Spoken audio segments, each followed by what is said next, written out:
There's this old story in King Arthur where the knights go off to look for the Holy Grail, which is either the cup that Christ drank out of at the Last Supper or the cup into which the blood that gushed from his side was poured when he was crucified. The stories vary, but it's basically a holy object like the phoenix in some sense that's a representation of transformation.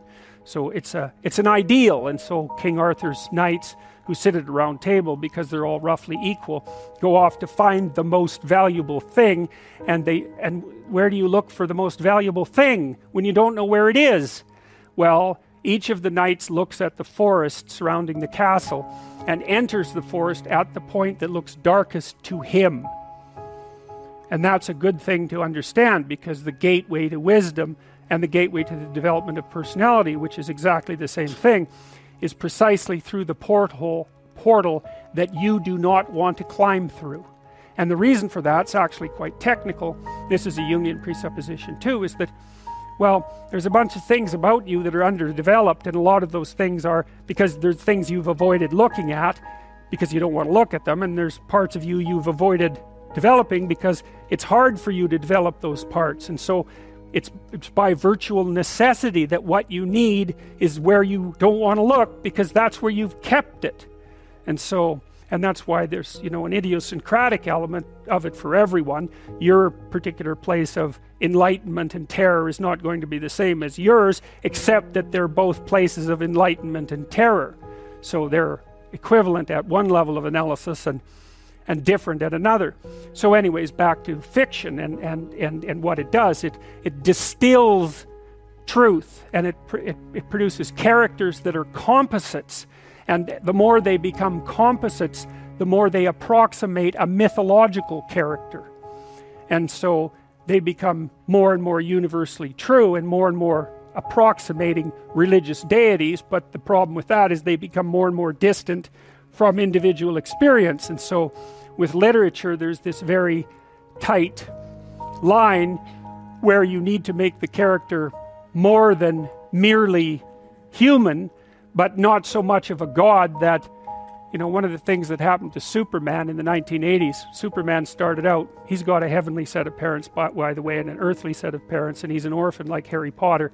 Very common theme is that when Superman first emerged, he could only jump over buildings, you know, and maybe he could stop a locomotive, but by the time the 1980s rolled around, like, he could juggle planets and, you know, swallow hydrogen bombs, and, you know, he could do anything. Well, people stopped buying the Superman comics because how interesting is that? It's like something horrible happens and Superman deals with it.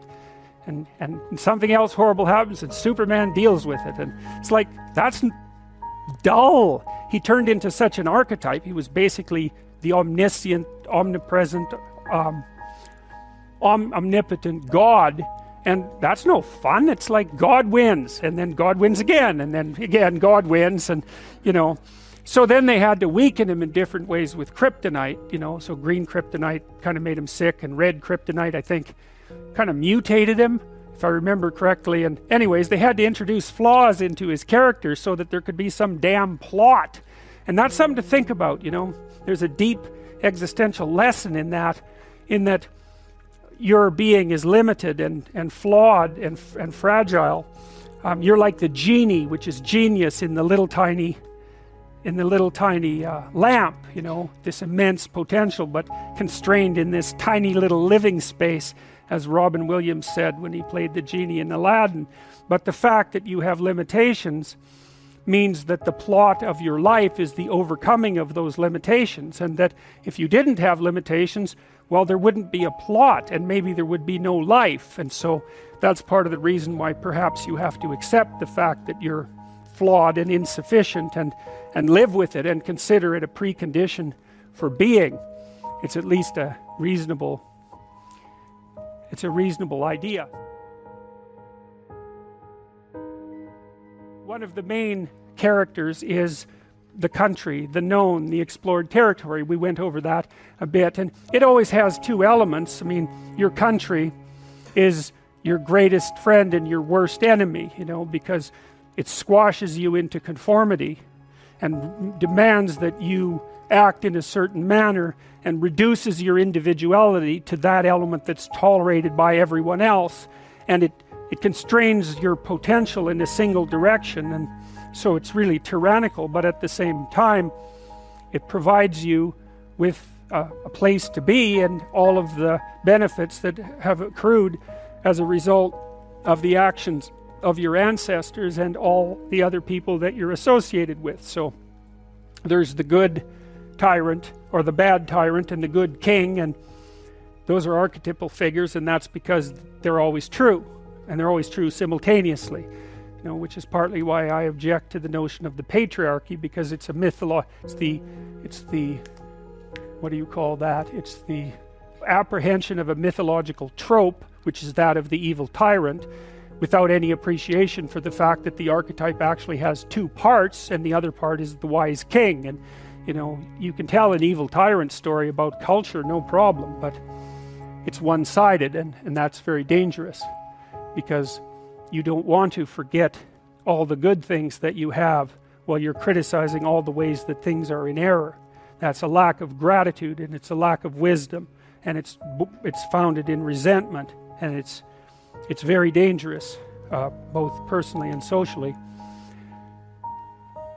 I told you that Captain Hook is a tyrant because he's got this crocodile chasing him, and the crocodile has a clock in its stomach, and that's death. It's like, obviously, right? Tick, tick, tick, tick.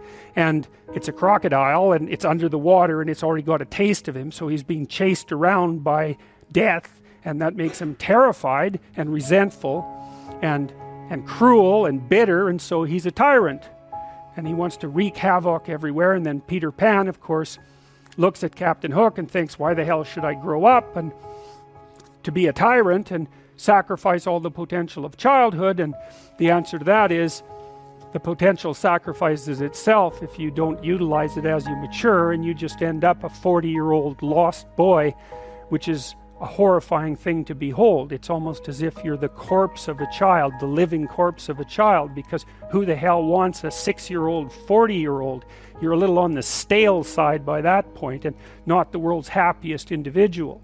So, you know, your potential is going to disappear because you age anyways, and so you might as well shape that potential in a particular direction and at least become something, no matter how limited, rather than nothing.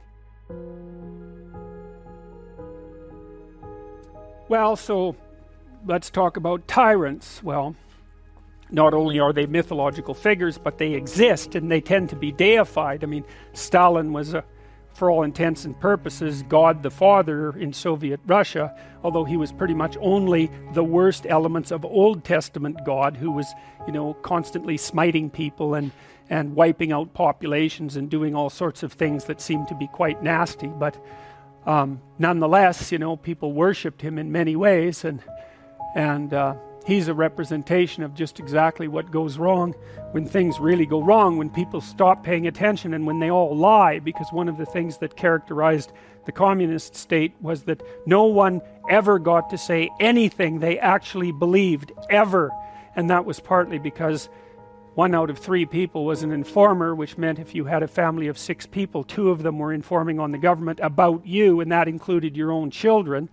And if you were an informer, you were often amply rewarded by the state, so that if you lived in an overcrowded apartment building with 3 families in the same flat and you informed on, you know, the woman down the hall that you didn't like, she got shipped off to the old concentration camp and you got her apartment. And so that was a lovely society, and it only killed about 30 million people between 1919 and 1959. So that's what happens when the archetypal structure gets tilted badly, when people forget that they have a responsibility to fulfill as citizens, as awake citizens who are capable of stating the truth, and the archetype shifts, so there's nothing left of the great father except the tyrant.